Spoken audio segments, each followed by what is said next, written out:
बहुत स्वागत। सुर्खियों के बाद खबरों को विस्तार से देखेंगे। आपके साथ मैं हूं ललित प्रजापति। सबसे पहले सियासी अपडेट। मुख्यमंत्री शिवराज सिंह चौहान छिंदवाड़ा के दौरे पर रहेंगे।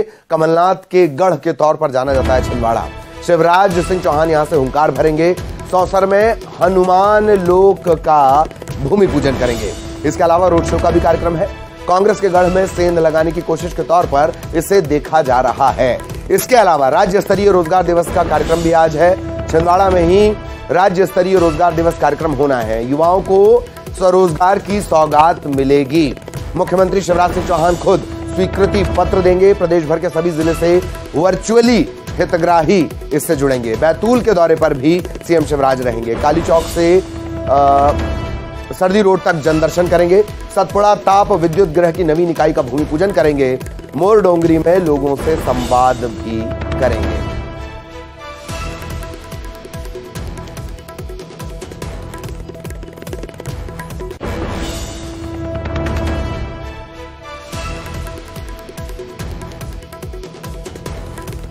कांग्रेस के गढ़ में सेंध लगाने की कोशिश। मुख्यमंत्री शिवराज सिंह चौहान आज यहां पर पहुंचेंगे।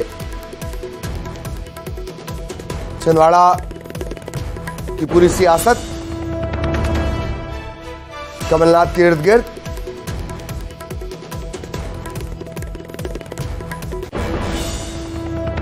और आज इसी के मद्देनजर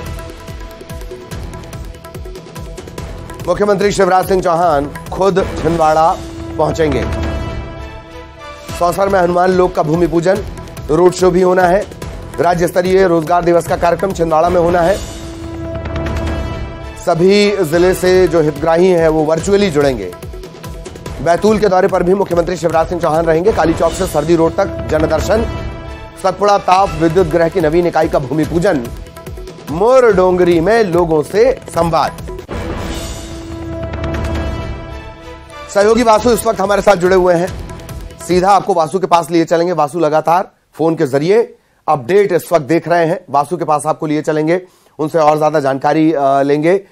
वासु आपको नजर आ रहे होंगे। वासु, मध्य प्रदेश की सियासत में छिंदवाड़ा का नाम आते ही अचानक से सियासत गर्म हो जाती है। यह सिर्फ 23 नहीं, इसमें 24 की मार्किंग भी है। वासु,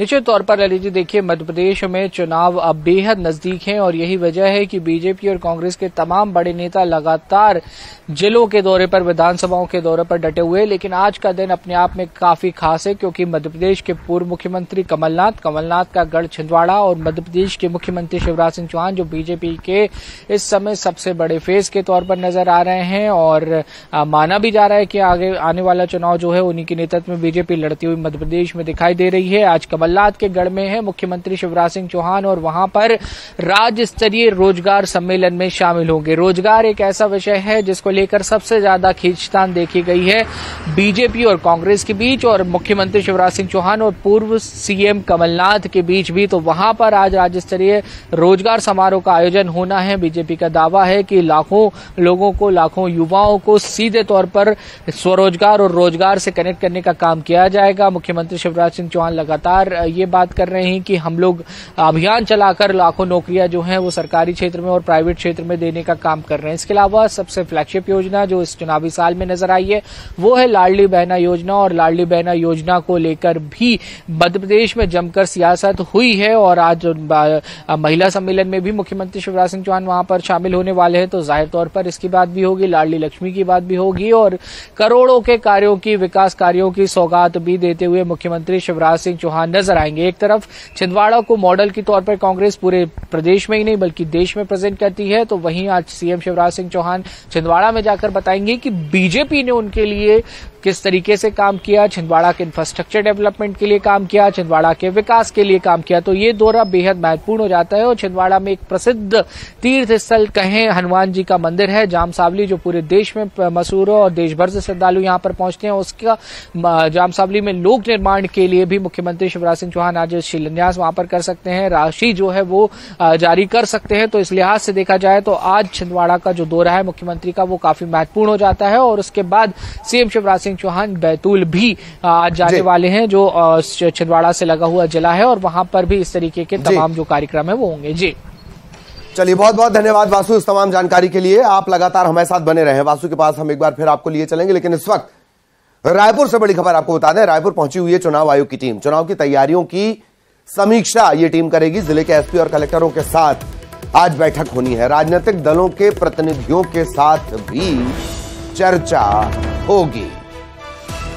चुनाव आयोग की टीम रायपुर पहुंच चुकी है। सहयोगी युगल इस वक्त हमारे साथ जुड़े हुए हैं। युगल, क्या अपडेट? देखिए ललित, चुनाव आयोग की टीम है वो पहुंची हुई है, अधिकारी है, और ये 26 सदस्यीय जो पूरी टीम है पहुंची हुई है। और राजनीतिक दलों से जो मान्यता प्राप्त राजनीतिक दल है उनसे मिलेंगे, राय शुमारी करेंगे। उसके अलावा कलेक्टर, एसपी से भी मुलाकात करेंगे। साथ ही साथ डीजीपी है और सभी जो जोन के जो कमिश्नर हैं, पुलिस के आला अधिकारी है, सभी से मुलाकात करेंगे और चुनाव की तैयारी है उस संबंध में जानकारी देंगे और किस तरह की व्यवहारिक दिक्कतें आती हैं उस पर भी चर्चा करेंगे और दिशा निर्देश जारी करेंगे।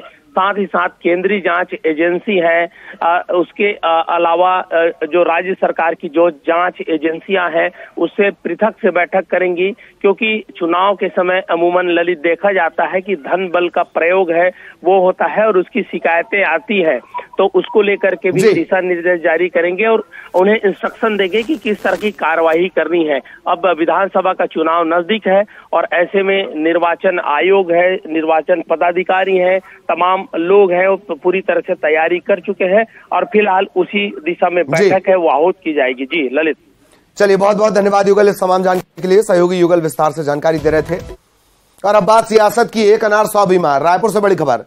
कांग्रेस में टिकट के दावेदारों की फहरिस्त लंबी होती जा रही है। 90 सीट हैं, 1800 से ज्यादा आवेदन आए हैं। 90 सीट, 1800 से ज्यादा आवेदन। जो बड़ी विधानसभा सीट है, हाई प्रोफाइल है, वहां ज्यादा आवेदन मिल रहे हैं। ब्लॉक में आए आवेदनों की स्क्रूटनी होगी। आज और कल ब्लॉक लेवल पर मीटिंग होगी। 26 को ब्लॉक से 5 नामों का पैनल जिले को भेजा जाएगा।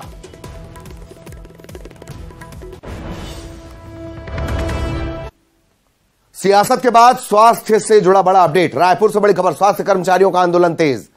आज सीएम हाउस घेराव की रणनीति पर स्वास्थ्य कर्मचारी काम करेंगे। अपनी 5 सूत्रीय मांगों को लेकर हड़ताल पर है स्वास्थ्य विभाग के कर्मचारी। एस्मा के आदेश की कॉपी जलाकर विरोध प्रदर्शन भी होगा। और अब बड़ी खबर मिल रही है ग्वालियर से। ग्वालियर में डेंगू का दायरा और असर दोनों बढ़ता जा रहा है। ग्वालियर में बुधवार को डेंगू के 3 मरीज मिले हैं। जय आरोग्य और जिला अस्पताल में 23 सैंपल की जांच हुई है। 7 साल की बच्ची समेत 3 मरीजों में डेंगू की पुष्टि हुई है। अगस्त महीने की बात कर ली जाए, अब तक 15 मरीज मिले हैं डेंगू के।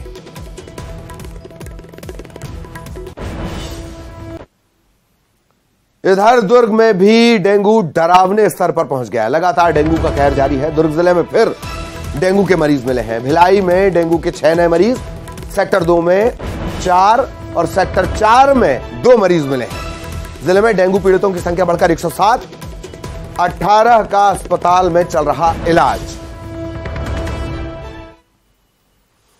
बड़ी खबर पेंड्रा से। आई क्लिनिक खुलवाने के नाम पर ठगी की गई है। पैसे लेने के बाद भी क्लिनिक नहीं खुलवाने का आरोप लग रहा है। एनएचसी संस्था के संचालक पर थाने में मामला दर्ज करवाया गया है।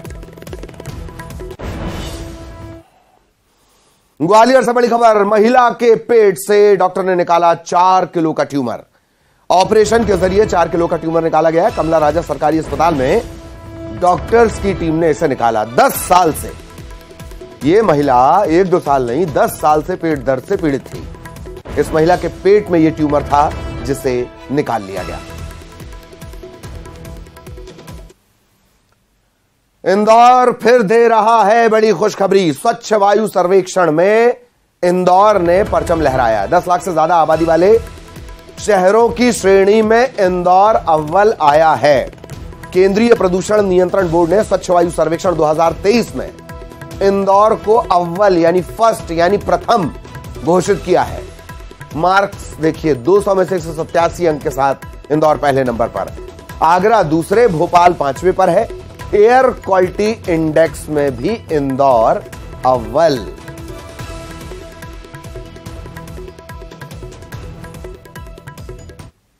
बात बारिश की कर लें। आज कुछ जिलों में, मध्य प्रदेश के कुछ जिलों में भारी बारिश हो सकती है। कई जिलों के लिए ऑरेंज अलर्ट, कई जिलों के लिए येलो अलर्ट जारी किया गया। प्रदेश के कई हिस्सों में बारिश का दौर जारी रहेगा। डिंडौरी, छतरपुर, निवाड़ी, भिंड भारी बारिश, ऑरेंज अलर्ट जारी। सिंगरौली, सीधी, रीवा, सतना, अनूपपुर, उमरिया, शहडोल, कटनी, सिवनी, मंडला, बालाघाट, पन्ना, दमोह, टीकमगढ़, अशोकनगर, शिवपुरी, ग्वालियर, दतिया, मुरैना, श्योपुर कलां भारी बारिश यहां भी हो सकती है। यहां भी अलर्ट जारी किया गया। ग्वालियर चंबल संभाग, भोपाल, नर्मदापुरम संभाग, यहां भी बादल बरस सकते हैं। उज्जैन, खंडवा, खरगोन, बड़वानी, अलीराजपुर, झाबुआ, धार, यहां भी बारिश हो सकती है।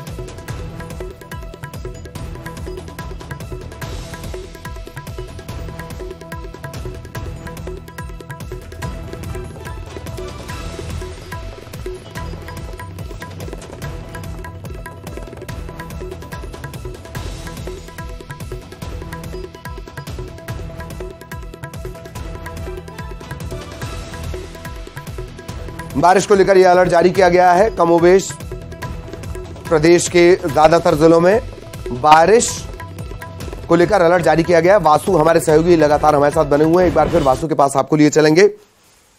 वासु, मध्य प्रदेश के लिए बयानों की बारिश के साथ साथ बादल वाली बारिश भी भरमार। जी, निश्चित तौर पर ललित जी देखिए, और बारिश होने की अभी आवश्यकता भी है, क्योंकि मध्य प्रदेश में कई इलाके ऐसे हैं जहां पर इस बार अब तक बारिश का जो सामान्य कोटा है वो पूरा नहीं हुआ है। ऐसे में सभी लोग टकटकी लगाए बैठे हैं कि एक बार फिर से बादल अच्छे खासे बरस जाएं, ताकि जो सामान्य बारिश ओवरऑल मानसून सीजन में होती है उसका कोटा पूरा हो जाए और आने वाले समय में जो वाटर बॉडीज हैं वो अच्छी तरह से रिचार्ज रहें।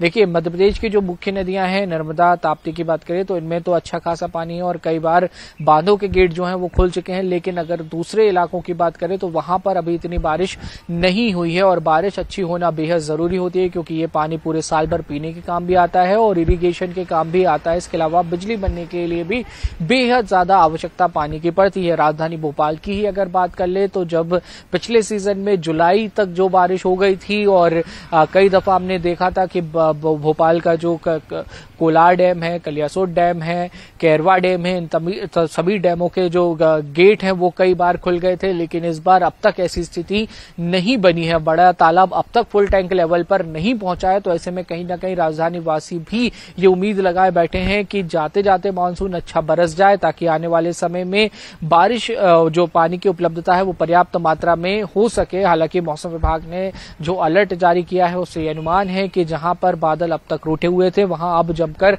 बरस जाएंगे तो ये कोटा जो है वो पूरा हो जाएगा। बहरहाल देखना होगा कि जो बारिश का आंकड़ा है वो कहां तक इस बार मध्य प्रदेश में पहुंचता हुआ दिखाई देता है। और अगर बात की जाए उन क्षेत्रों की जहां पर अब तक कम बारिश हुई है तो वहां पर लोगों को खास तौर पर उम्मीद है कि अच्छी बारिश इन दिनों में देखने को मिल जाएगी, तो आने वाले समय में ज्यादा परेशानियों का सामना नहीं करना पड़ेगा। जी, धन्यवाद वासु इस तमाम जानकारी के लिए। सहयोगी वासु विस्तार से जानकारी दे रहे थे। अगली खबर है राजनांदगांव से। राजनांदगांव में आईटीबीपी के जवानों ने इंसानियत का परिचय दिया। एक गर्भवती महिला को एंटी लैंडमाइन व्हीकल से अस्पताल पहुंचाया गया। प्रसव पीड़ा से कराह रही महिला को आईटीबीपी के जवानों ने एंटी लैंडमाइन व्हीकल से अस्पताल तक पहुंचाया। नक्सल प्रभावित इलाके पाटन के खास गांव में एम्बुलेंस के न पहुंच पाने पर जवानों ने मोर्चा संभाला। पहले महिला को खाट से एंटी लैंडमाइन व्हीकल तक लाया गया और फिर यहां से अस्पताल पहुंचाया गया। सही समय पर अस्पताल पहुंचने पर महिला ने बच्चे को जन्म दिया है। जच्चा बच्चा दोनों स्वस्थ हैं। गांव के लोग आईटीबीपी के जवानों की तारीफ कर रहे हैं। खबर मनेंद्रगढ़ से, जहां बौरी डांड जंक्शन एक ऐसा स्टेशन है जो मध्य प्रदेश की सीमा क्षेत्र में आता है और छत्तीसगढ़ के सीमा क्षेत्र में भी। आपको जानकर हैरानी होगी कि यहां रुकने वाली ट्रेन जब प्लेटफॉर्म पर खड़ी होती है तो आधी ट्रेन छत्तीसगढ़ में होती है और आधी ट्रेन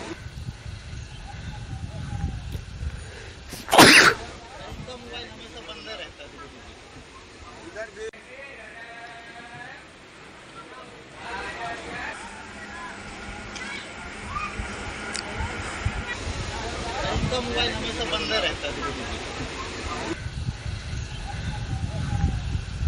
आधी ट्रेन की बोगी मध्य प्रदेश की सीमा में। माना जाता है कि बॉडीडांड जंक्शन भारत का सबसे छोटा रेलवे स्टेशन है।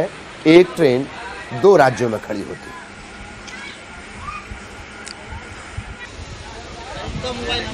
भारत में महाराष्ट्र के नवापुर जिले में रेलवे स्टेशन है जो कि महाराष्ट्र और गुजरात की सीमा लग करके बनती है, जहां पे 2 राज्यों की सीमा में रेलगाड़ियां खड़ी होती है। वहीं जो छत्तीसगढ़ के मनेन्द्रगढ़ जिले में आप देख सकते हैं, यह छत्तीसगढ़ राज्य है। इस वक्त जो है बॉडीडांड जंक्शन में मैं मौजूद हूं और ऐसे में ये छत्तीसगढ़ राज्य में मैं इस वक्त हूं। आप यहां से मैं ठीक दूसरी ओर आऊँगा तो आप ये देख सकते हैं, यह बोर्ड जो है मध्य प्रदेश राज्य में है। आप देख सकते हैं कि अब इस वक्त जो है अब मध्य प्रदेश राज्य आ गया। ऐसे में 2 राज्यों से मिलकर यह सीमा रेलवे स्टेशन है और यहाँ पे जो गाड़ियाँ खड़ी होती हैं वह 2 राज्यों में खड़ी होती हैं। एक हिस्सा जो है छत्तीसगढ़ में और वहीं दूसरा हिस्सा मध्य प्रदेश में। ऐसा जो है भारत का दूसरा ऐसा रेलवे स्टेशन है बॉडीडांड जंक्शन, जो कि 2 राज्यों की सीमा में रेलगाड़ियाँ खड़ी होती है, जो कि दक्षिण पूर्व मध्य रेलवे के बिलासपुर डिवीजन अंतर्गत बॉडीडांड जंक्शन आता है, जो कि मध्य प्रदेश सीमा के अंतर्गत आता है।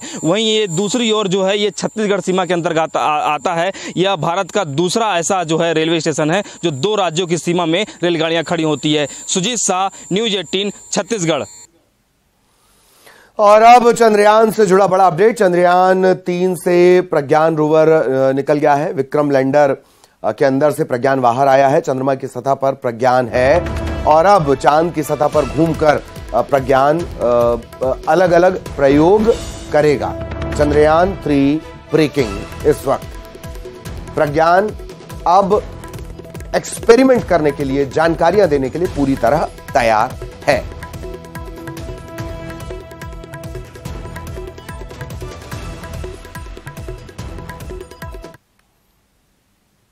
और इससे पहले की बात कर ली जाए तो चंद्रयान 3 ने जैसे ही चांद को चूमा, इसरो समेत पूरे देश में उल्लास छा गया। शहर शहर लोग खुशियां मनाने लगे। लोगों ने आतिशबाजी की, मिठाइयां बांटी, एक दूसरे का मुंह मीठा कराया। ढोल नगाड़े की थाप पर जमकर खुशी मनाई गई, आतिशबाजी की गई, पटाखे फोड़े गए। अलग अलग जगहों की तस्वीरें इस वक्त आप देख रहे हैं। ग्वालियर, उमरिया, भोपाल, इंदौर, भोपाल और हरदा की ये तस्वीरें, जहां वंदे मातरम गूंजता रहा। और इसी के साथ इस बुलेटिन में इतना ही। खबरें जारी हैं।